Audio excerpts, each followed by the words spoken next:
Well, I got worried, so we took what we could get.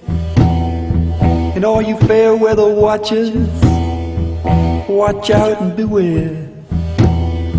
When your trouble comes knocking, I hope you ain't there.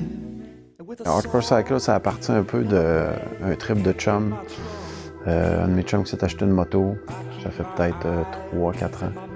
Puis on a modifié un petit peu ensemble. Lui, il t'apprenait pas trop, fait qu'il m'a demandé un peu d'aide. Moi, j'avais mon petit garage, puis je travaillais ici sur mes chars. On a monté ça ensemble, puis ça a donné un beau résultat à la fin. Un petit Yamaha XS650, on a fait un petit bobard avec ça. Puis ça a fait fureur pas mal, là, le monde a trippé dessus beaucoup.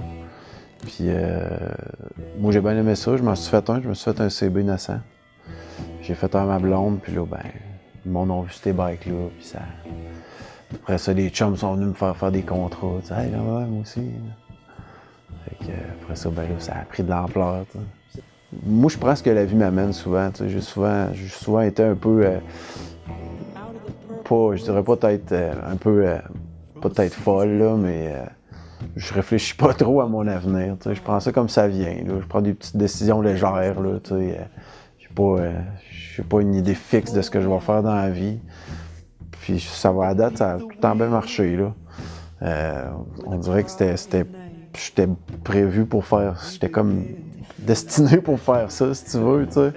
J'ai commencé mon apprentissage, si on veut, d'un bicycle à pédale, tu sais. J'ai fabriqué mes frames moi-même, j'avais mon jig pour faire mes frames de chopper. Après ça, j'ai été prendre mon cours en mécanique industrielle, tu sais, ça m'a plus... J'ai plus appris le côté mécanique des choses, tu sais, tout l'ajustement des bearings, la compression des moteurs, la tolérance des moteurs, tout ce qui est plus technique là, dans la mécanique. Puis quand je suis sorti de là, ça s'est présenté, tu sais, mon chum qui est arrivé avec cette idée-là du bobber qu'on s'est fait. Ça a comme tout... Ça est venu tout seul, là. J'ai tout le temps été un peu passionné des vieilles choses, tu sais, des vieilles autos, des vieilles maisons, les vieux bicycles à pédales, les vieux bibelots, là, j'ai tout le temps trippé là-dessus. Je sais pas, il y a de quoi de... C'est quelque chose qui a de la vie, tu sais. C'est pas facile, tu sais, d'acheter une moto neuve, d'acheter une auto neuve, puis de... On dirait que c'est trop facile, tu sais, n'importe qui a un peu d'argent peut le faire. Tandis que de remonter une vieille moto, puis de la mettre à ton goût, puis de choisir tes pièces, puis de bien étudier tout, là. Tu sais de quoi qu'il manque des morceaux, là, puis qui est tout rouillé, puis que tout le monde te dit rien à faire avec ça. Puis de sortir, d'arriver à la finale avec de quoi de beau, puis de trippant, puis tu t'exposes ça, c'est tellement cool, là. J'aime la mécanique, j'aime le côté artistique de faire une moto, là, d'étudier les lignes, puis de fabriquer le banc pour qu'il fitte avec la tank, puis bon, la longueur, l'exhaust, on le met où, la grosseur de pneus, puis les couleurs, tout étudier ça, puis de fabriquer des pièces fonctionnelles, tu sais, de tout faire des systèmes de pivot pour faire actionner le break arrière, de faire l'électricité, tu sais, chaque étape est trippante, là. Je trippe, puis d'arriver, il y a comme pas de bout de mort, de bout de plat quand tu fais une moto, je trouve. Tout est le fun. De chercher la moto de base, tu sais, c'est un trip. De décider qu'est-ce qu'on va faire avec, de chercher les pièces, de la défaire. Toutes les étapes sont tripantes. Puis d'arriver à la fin avec le produit final, puis de t'asseoir en avant, puis d'ouvrir une bière, puis de fumer un petit cigare, puis de la regarder, là. Il est hot en esti, hein? Ah ouais, c'est le fun d'arriver avec de quoi de hot à la fin, là, de dire Chris, ça n'a pas été facile, mais on a fait de quoi?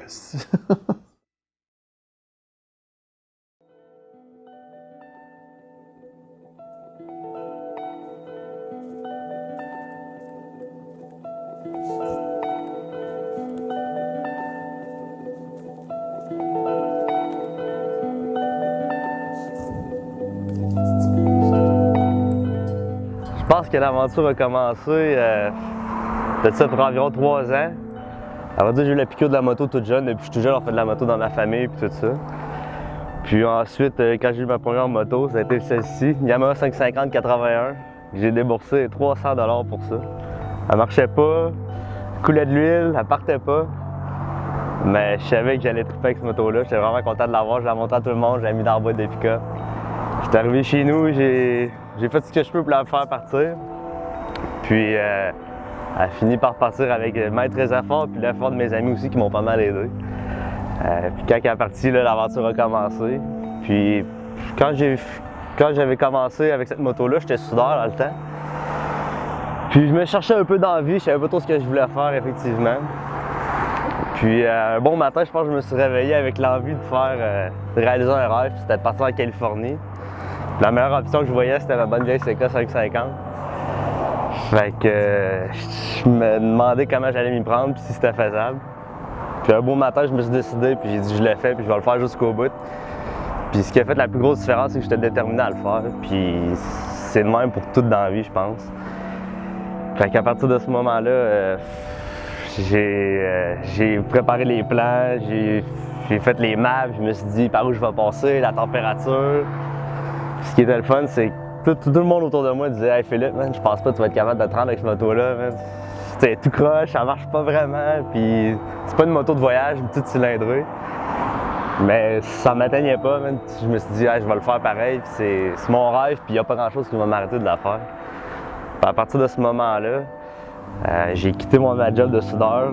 J'ai fait tout ce que j'étais capable de savoir pour que la pente roule comme il faut, les pneus et tout ça. Puis un matin d'octobre, le 28 octobre 2014, je suis parti avec mon père et mon frère. Ils m'ont accompagné jusqu'à Ottawa. Puis ensuite de ça, je suis parti tout seul. Je cacherais pas, j'avais les larmes aux yeux quand je suis parti. Je me demandais ce que je faisais, pourquoi je faisais ça, puis c'était quoi l'idée avec cette moto-là. Tout le long de mon voyage, c'était drôle parce que je voyais ce qui était écrit, puis des fois, ça me rappelait eux autres, puis j'étais content qu'il ait marqué un petit quelque chose sur ma tank. Puis après ça, quand j'ai quitté pour Ottawa, il faisait vraiment froid. Puis ça allait relativement bien, je dois avouer. À part le fait qu'il faisait vraiment trop frais pour rouler en moto. Rendu à Chicago, j'ai dit, il faut que je prenne une décision. Si je continue dans cette direction-là, je me rendrai jamais, c'est trop froid, puis ça marchera pas. Fait que j'ai rencontré deux gars dans une auberge jeunesse, ils m'ont dit, hey, tu devrais aller là, il y a une grosse compagnie de moto, puis tout ça. J'ai dit, parfait, je change mon itinéraire, je prends la route 66 de Chicago à Santa Monica, c'était mon plan. Je me suis dit, en allant vers le sud, ça va être un peu plus chaud. Fait que ce matin-là, j'ai bifurqué direction vers la Californie par la route 66. Fait que ça a été le début, puis j'étais comme rassasié. J'avais traversé les douanes après Détroit. Tout allait bien, juste le temps où j'arrive à la compétition de moto, où je m'étais fait dire d'aller. La moto a brisé, j'étais plus capable de la partir. Il y avait de quoi que je savais pas, puis je connaissais assez cette moto-là. Je me disais, si c'est un problème que je peux pas régler, j'ai vraiment un sérieux ennui. Fait que fini les compétitions de moto, je suis pas capable de la démarrer. J'ai poussé la moto pendant environ une dizaine de kilomètres pour arriver pas loin d'un McDonald's pendant la nuit. Puis là, j'étais tanné, j'étais épuisé, man. Je voulais tout abandonner, man. Je voulais juste retourner chez nous, prendre un bon bain chaud, man. Puis fuck off, on arrête ça là. J'ai essayé de la partir sans compression, j'ai tout fait, la moto m'est tombée dessus, j'ai garoché mon sac à dos, j'avais du gaz partout, man. J'étais plus capable. J'ai arrêté ça là, je me suis couché. Puis le lendemain matin, avec des fausses nouvelles, j'ai emmené ma moto dans un garage de char. Le gars m'a dit « Moi, je peux pas t'aider, mais je vais t'amener un garage de moto en ville. » Fait que tout bonnement, sans rien me charger, le gars il a mis ma moto dans sa boîte de pick-up. On s'est rendu au garage de moto qui est un peu plus loin que la ville. Comme de fait, vu que je porte la poisse, j'imagine, il était fermé. Fait que j'ai dormi dehors là. Après ça, le lendemain matin, j'ai rentré la moto dans le garage. Là, j'y avais dit hey, j'ai pas beaucoup d'argent pour la réparer, tu sais, je fais un voyage avec un budget assez restreint. Je disais, il n'y a pas de problème, on va regarder, puis on va voir comment ça va. Là, les heures ont commencé à chiffrer, je trouve pas le problème. Ça faisait 2 heures qu'on travaillait sa moto, moi j'avais pas plus que 200$ à mettre dessus. Donc là, j'attends, je cherche un peu le problème avec. Finalement, on trouve le problème avec 4 heures, changer les batteries, nouveau fil, nouveau connecteur. J'étais un peu désemparé parce que j'avais juste 200$ à lui donner. J'ai dit, man, c'est tout ce que j'ai, puis je sais pas trop quoi faire. Le gars, il est arrivé avec la facture, il m'a donné une tape dans le dos. Il m'a dit, bon voyage, fais attention à tout. Ça m'a rien coûté. J'ai repris la route, le sourire aux lèvres, j'ai dit, wow, man, ça fait bon sens.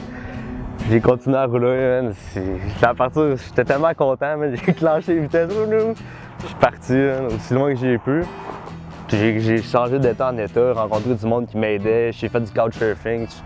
J'ai du monde extraordinaire, man. Tout le monde, c'était le fun parce que tout le monde me voyait arriver avec la moto, puis il me parlait, il voulait savoir qu'est-ce que j'allais, pourquoi je faisais ça. Fait que là, j'ai continué vers Phoenix.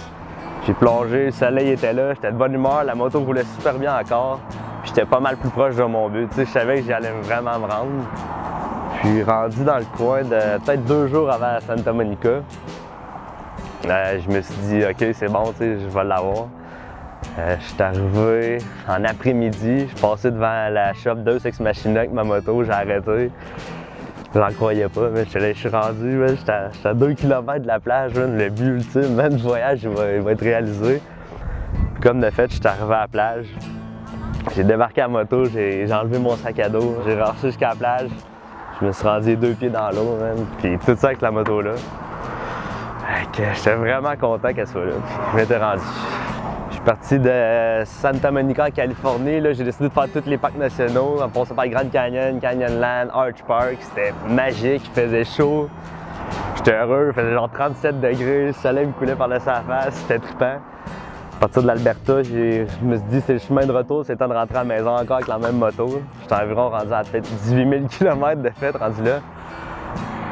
J'étais arrivé pas loin de Montréal. Mon père est venu me rejoindre avec mon oncle, avec Harley Davidson. On est parti de Montréal jusqu'à Québec parce que toute ma famille m'attendait rendu chez nous. On a roulé en route, la moto de mon père a brisé après 200 km à péter. Il fallait qu'il se fasse remorquer, fait que j'ai continué à pluie battante avec mon oncle puis ma moto. Quand je suis arrivé, mes amis, ma famille, tout le monde était dans le cours chez moi puis m'attendait. J'en revenais pas. Puis des fois, j'y repense puis j'y crois même pas que j'ai réussi à faire tout ça avec autant de toutes les embûches que j'ai eues. Je l'ai fait avec cette moto-là, puis elle roule encore aujourd'hui.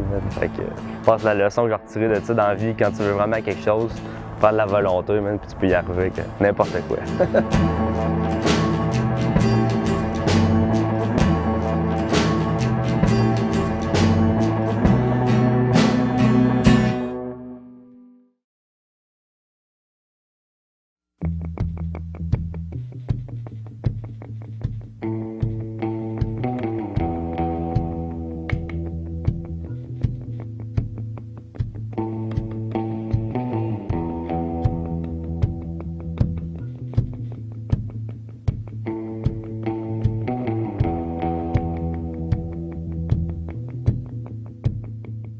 J'ai toujours fait de la moto dans ma jeunesse, depuis que je suis tout petit. Puis en fait, j'en ai toujours eu autour de moi, quand c'était pas moi, c'était des chums, des amis, après ça moi. Puis j'ai 14 ans, je suis 2 roues, c'est le fun. J'ai fait des motos depuis que j'ai 14 ans. Ça fait que quelque part, quand tu commences, c'est dur d'arrêter. Quand tu as raidé une moto, là, la première fois, tu t'es tordu, puis tu te sens tiré, tu te sens. Il y a de quoi qui est chimique, qui est vraiment agréable. Puis c'est rare les gens qui sont indifférents à ça. Mes enfants ont vraiment bien répondu. Je roule avec eux autres en arrière de moi, puis à chaque fois, c'est génial. Qu'il pleuve, qu'il fasse pas beau. Ça rien là, ça paraît plus. Quand tu es assis en arrière, puis le vent dans tes vêtements, puis tout ça, tu sens toutes les odeurs, tu bouges dans le trafic, c'est fluide, c'est agréable. Puis pour moi, ça, c'est un beau cadeau que je peux lui faire, c'est ça, c'est de lui faire apprécier ça. Speedbird, en fait, c'est venu du fait que j'avais comme arrêté un peu de faire de la moto pendant un certain temps. Et puis, avec tout ça, avec certains événements de vie, tout ça, je me suis dit, bon, les enfants vieillis, ce serait le temps de peut-être les mettre sur une moto et avoir du plaisir. T'sais. Fait que j'étais allé m'acheter, j'avais pas trop de cash, fait que je me suis ramassé un CB 125 1980. Et puis, juste de quoi me promener en ville. Puis, rapidement, c'est pas long que tu te dis, hey, je vais déboîter ça, je vais faire ça, je vais refaire ça comme ça. Puis, aussi rapidement, le monde m'arrêtait, disait, hey, c'est ta moto, non mais cool, vraiment flash, t'as pris ça où, qu'est-ce que t'as fait?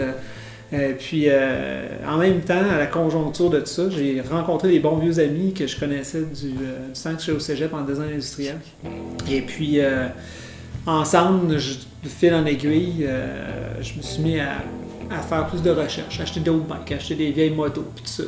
Et puis, tranquillement, pas vite, je me suis ramassé avec 10 motos dans une vieille grange en storage. Puis finalement, on s'est dit, bon, regarde, il faudrait faire un genre de.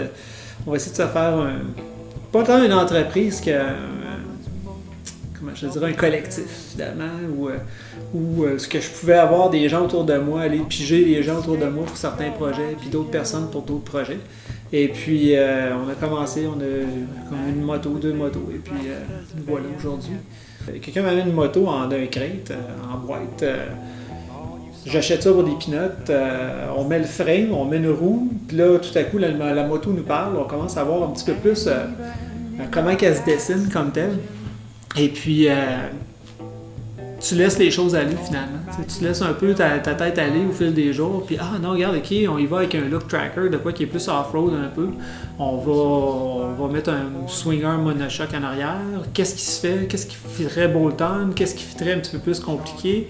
Puis on pige dans ces options-là, mais tout en étant pas restreint par oui, mais les gens, ça devrait être fait comme ça, ou ça devrait être fait telle affaire, tu devrais faire telle chose à la place. Pas tenir compte de ça. Y aller juste finalement avec ton feeling, puis avoir les outils qui sont à ta portée pour créer ça. C'est ça qui est là pour moi la magie de faire des motos custom.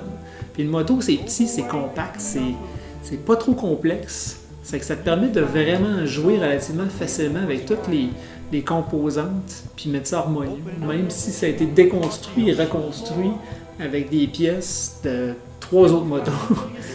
Pour moi, c'est ça, cette magie-là. Puis là, quand tu amènes après ça les couleurs, les textures, les appliqués, les cuirs, les canevas que tu fais à cire, ces choses-là, là, tu te ramasses vraiment, tu peux aller piger dans plein de choses puis donner une vibe à une moto qui, en sortant d'usine, n'avait rien à voir avec ça.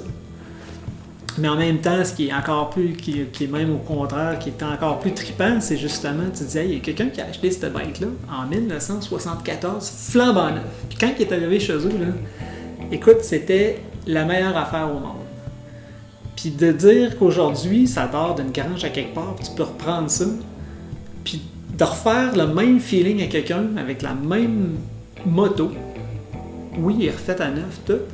Mais la personne qui va embarquer dessus, elle va dire « Hey, ça c'est la meilleure affaire au monde, c'est génial, c'est incroyable. » Puis il y a comme des années, des décennies qui ont passé entre les deux.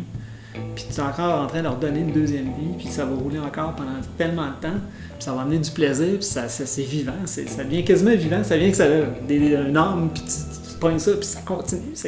Pour moi, c'est ça qui est vraiment trippant. Là.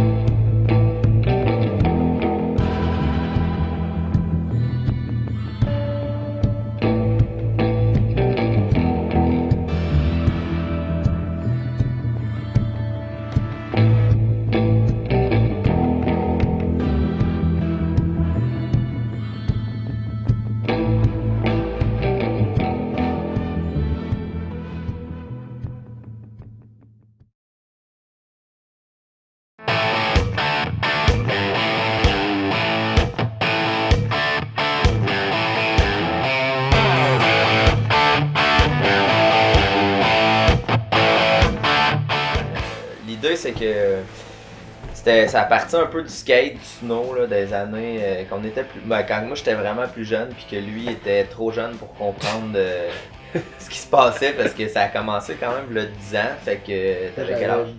J'avais 12, 13. C'est ça. 13 ans. Fait qu'il commençait à catcher un peu l'affaire.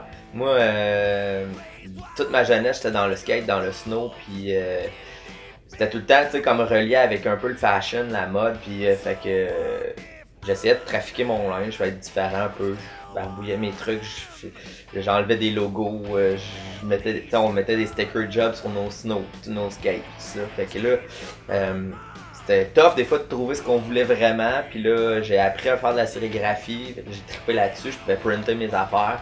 Fait que là, je me suis mis à printer mes petites batches de stock. Puis là, il dit, crème-moi à l'école, il y a plein de kids, du monde qui en voudrait, fait que produisez un peu plus. Chaude-moi une valise, genre des vieilles valises vintage en tapis. Chaude-moi une valise. À l'école. Puis, fait qu'à tous les jours, il se pointait à l'école avec sa valise, puis à tous les jours, le surveillant, il disait genre. T'as mon voyage? Tu pars à quelle place tu pars aujourd'hui? Ah, Tu sais, lui, il catchait rien, là, que là-dedans, c'était rempli de t-shirts, puis que lui, dans le cours d'école, il vendait du stock, genre à tout le monde. Fait que là, ça a commencé pas mal de même l'idée, là. Tu sais, comme l'idée de base, là, c'était d'essayer de faire de quoi de différent, de quoi d'original, de quoi de créatif, fait à la main le plus possible, avec une vibe artistique locale, avec une espèce de spirit skate, surf, snow, moto. Mon père, il m'a fait le plus beau cadeau. Il est arrivé chez nous avec 2 motocross dans le trailer.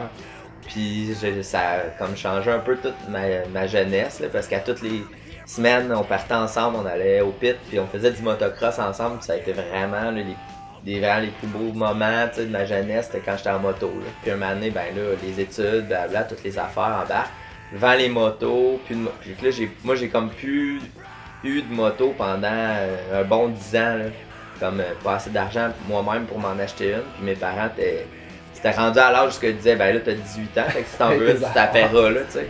Fait que finalement, j'ai pas de moto pendant un bon bout de temps. Puis là, moi, je focus gros sur le brand, mais je me dis, au moins, c'est ma façon de devenir comme avoir un peu le feeling, c'est en faisant des designs qui avaient un peu rapport avec la moto, puis je rêvais juste de m'en racheter.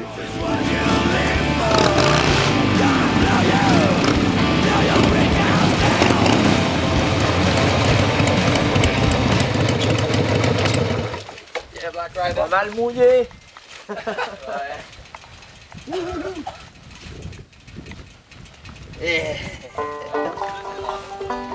Tu fais juste crisser une batterie, des fois ça prend 1 seconde. C'est ça qui est drôle avec les motos, des fois ça marche. Tu sais, comme t'es là, ça faut pas croire que ça a pris 2 secondes, tu sais. Puis des fois ça te prend 1 heure, genre faire la plus petite des tâches, puis tu sais pas pourquoi c'est long de même, mais c'est vraiment long. Elle veut quasiment. Oh! Mais c'est sûr que tu mettes du choc en masse. On a dit d'abord. Elle dit quoi si on pousse ça? Ouais, c'est ça que je pensais faire. En descendant à la côte. Tu mettras ça en 2e, ça va mieux là-dessus. Yeah! Bravo, il y a des bougies pétées.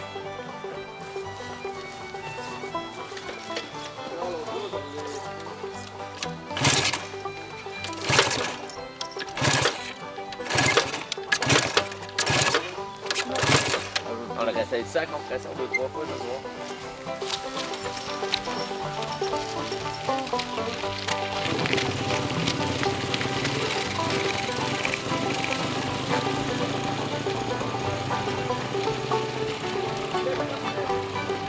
Pas de l'air à vouloir, tu veux pas, mais peut-être changer les bougies, mais t'es content quand ça marche, puis quand ça marche pas, ben, Ouais. tu regardes ton ami en faire.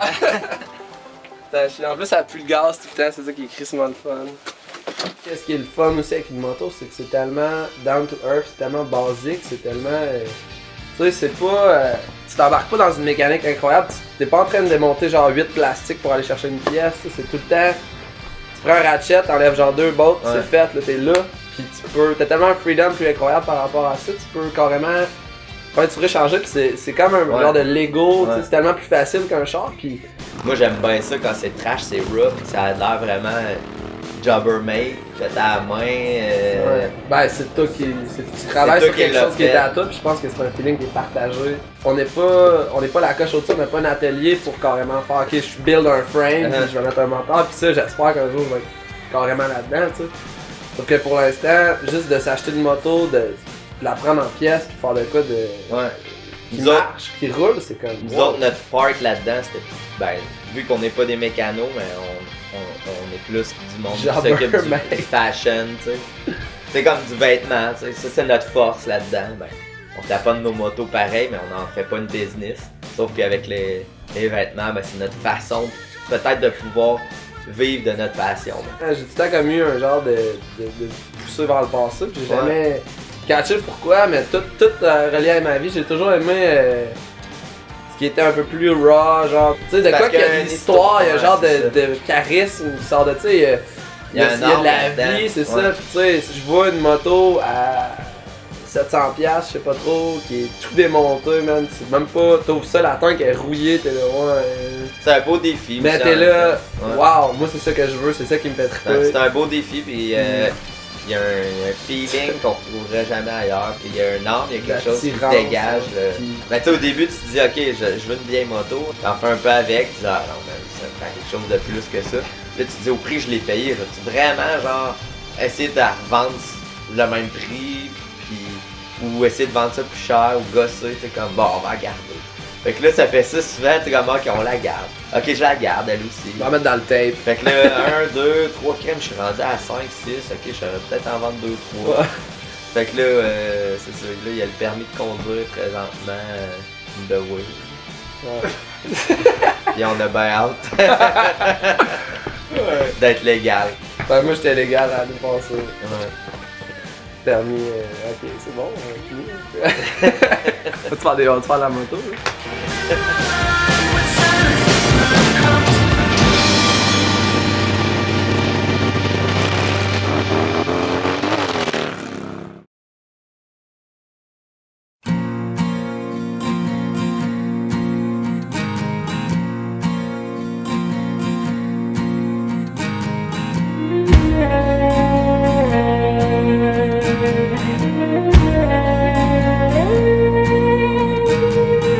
On est jeune, on est con, et notre monde est cruel. Comme un loup, il se nourrit nos pas, de nos cœurs. Minuit, je suis ton homme. Je peux pas effacer tout ce que j'ai fait. Minuit, je suis ton homme. Tu dois me laisser payer mes dettes. Minuit, mon amour. Y'a rien de plus mortel que l'ennui. Minuit, mon amour. Dis-moi qu'un jour je risque d'envie.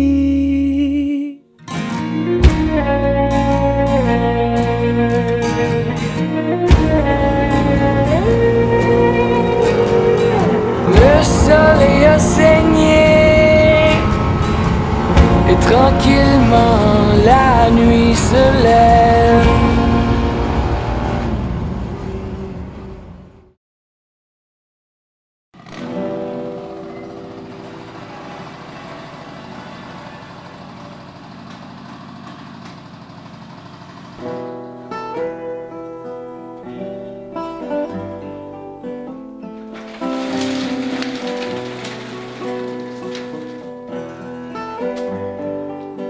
Clockwork, ça fait à peu près, je dirais 4-5 ans que ça a commencé. Il n'y avait rien qui venait me chercher, fait que je me suis dit, je vais prendre une moto puis je vais juste la faire à mon image. Puis ça a commencé par mes propres motos, les motos des amis, les motos des amis, de fil en aiguille. Je me suis retrouvé à faire ça à temps plein. Qu'est-ce qui vient me passionner, moi, vraiment, dans un projet? C'est de m'asseoir, de regarder la moto, puis d'imaginer les lignes qu'elle pourrait avoir. C'est vraiment important pour moi, ce processus-là. Faut que ça soit pas... Je veux pas que le projet soit un amassis de pièces bolt-on installées ensemble sur une moto. T'sais. Je veux qu'il y ait une ligne conductrice, que chaque pièce utilisée ait un lien avec l'autre, puis que les lignes, les couleurs, il n'y a rien qui clash ensemble. Puis pour moi, un projet comme ça, c'est pas juste un moyen de transport, c'est pas juste une moto. Tu sais, j'aime ça dire qu'un projet comme ça, c'est de l'art fonctionnel. Tu sais. Dans ma tête, je vois ça comme une œuvre d'art. Puis ça a aussi l'avantage que tu peux t'asseoir dessus puis aller quelque part avec. Tu sais. Qu'est-ce qui est le fun avec la communauté de la moto, c'est que c'est souvent des gens qui sont passionnés de ça. C'est des gens qui en mangent, qui sont tout le temps willing de prendre ta moto, belle journée, mauvaise journée, partir à l'aventure. C'est ce petit côté-là un petit peu aventureux, souvent qui rejoint les amateurs de ça. Puis, tu sais, au Québec, il y a des trucs cool aussi qui se font, puis de plus en plus, genre des mouvements, puis avec ce style-là un peu de moto aussi, tu sais. Puis il y a des choses intéressantes qui ressortent de ça, puis je pense que c'est encore en train de se développer là, de plus en plus. Là. Moi, j'ai tout le temps été quelqu'un qui aime ça, modifier ses trucs, aller chercher quelque chose de différent, tu sais, j'aime ça me démarquer un peu de ce qu'on est habitué de voir, puis quand j'étais jeune, regarde, j'ai travaillé sur mes trucs, j'ai travaillé sur mes voitures, puis de formation, je suis mécanicien d'hélicoptère. J'ai travaillé presque 10 ans dans ce métier-là, puis je suis quelqu'un qui aime travailler de ses mains. C'est de la super belle mécanique, mais j'ai un gros côté créatif qui n'était pas rencontré dans ce domaine-là, tu sais. Fait que c'est de là que j'ai commencé à m'intéresser aux motos, puis qu'est-ce qui est le fun avec les motos, c'est que tu peux pratiquement faire n'importe quoi, tu peux faire ce que tu as en tête, tu sais. Tu peux avoir une vision, puis la mettre sur papier, puis la mettre en réalité, puis ça va marcher, puis ça va être le fun à rouler. C'est ça que je trouve cool de des projets comme ça. C'est que tu peux partir de quelque chose qui est mort, qui a plus d'espoir, là, qui a été abandonné pendant plein d'années, tu sais, puis là, tu viens le rechercher, puis tu lui redonnes une deuxième vie, que ça ressemble à quelque chose de complètement différent, puis il y a quelqu'un qui va triper dessus, puis qui va faire ses aventures avec.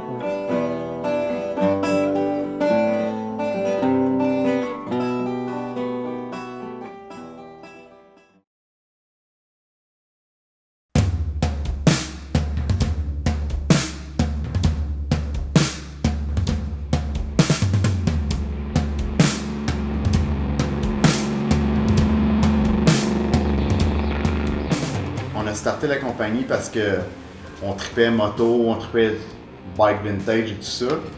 Puis il y avait moi, Alex Sirois, Alex Beaulieu qui était là aussi vraiment dans le départ de la compagnie, qu'on se disait on n'a comme pas de brand vraiment qui corresponde à ça. Moi j'étais dans le domaine du vêtement, Alex Sirois aussi. Alex était notre mécano, tout ça. Fait qu'on a comme blendé tout ça. De fil en aiguille, on a commencé à connaître des magasins qui étaient intéressés d'avoir le brand en main, de vendre le produit. Fait qu'on était super stock, on a grossi un petit peu la compagnie comme ça. On a acquis d'autres mondes comme Raph qui est le nouveau graphiste, Jeff qui est notre représentant, puis Pierre-Luc, Marc-André, plein de monde qui ont mergé avec nous. Fait que là, on faisait des runs, on rencontrait d'autres mondes qui tripaient sur les mêmes motos que nous, que ce soit des Café Racers, les Choppers des années 60-70. Dans le fond, avec la compagnie qu'on essaye de faire, c'est qu'on essaie de rassembler tout le monde du Québec. T'sais. On n'est pas un gang de motards ou un club de motocyclistes. On est une gang de monde qui tripe ces mêmes affaires. Oui, ça peut ressembler à un club de moto. Puis le MC, c'est un peu comme une joke un peu parce que c'est Motorcycle Clothing et non pas Motorcycle Club. C'est un peu pour faire un clin d'œil à ça. Puis la première fois qu'on a présenté le produit, le monde voyait la MC puis on se faisait regarder un petit peu bizarre parce qu'ils pensaient qu'on était un club de motards criminalisé. Puis on est loin d'être ça. Je veux dire, on a vraiment la même passion de la moto sûrement que ces gens-là, mais on n'a pas. Je veux dire, on l'utilise autrement. C'est ça. Notre but, c'est vraiment de faire de la moto, puis d'être ensemble, puis de triper.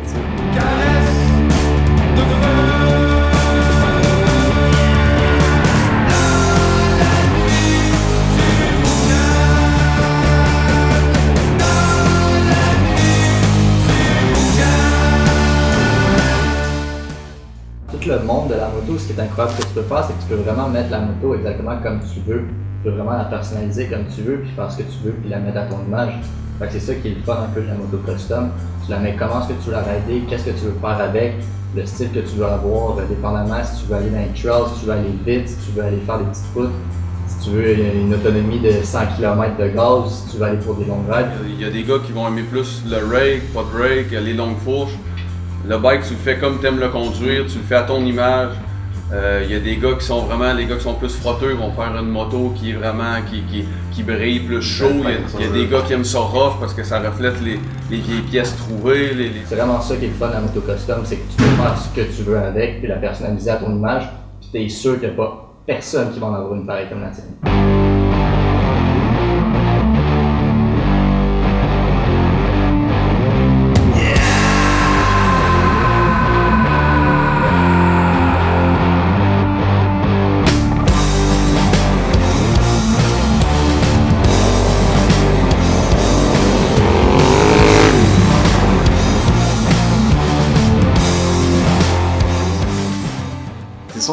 culture qui est très californienne quand même, mais qu'on réussit quand même malgré les problèmes de plaques, de vieilles motos, de ça. C'est toujours un peu complexe au Québec là, sur ces trucs-là. T'sais, les policiers sont souvent sur notre cas, mais je pense qu'à un moment donné, il faut qu'on se rende compte que c'est ça, c'est marginal, puis c'est sûr que on va peut-être checker un peu, je pense, j'ai l'impression. C'est en partie ce qui fait peut-être la beauté de la chose, que ce soit plus dur d'y arriver, c'est comme un...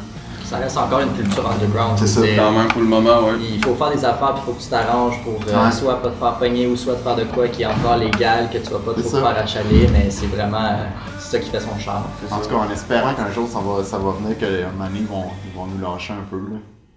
Jeff et moi qui viennent à s'ajouter, Jeff, je sais que tout a été moi, j'ai fait pas mal de rides. J'étais allé aux États-Unis pendant 6 mois après avoir fini le cégep. J'ai vraiment pris un pack-sac, une tente, un sac de couchage.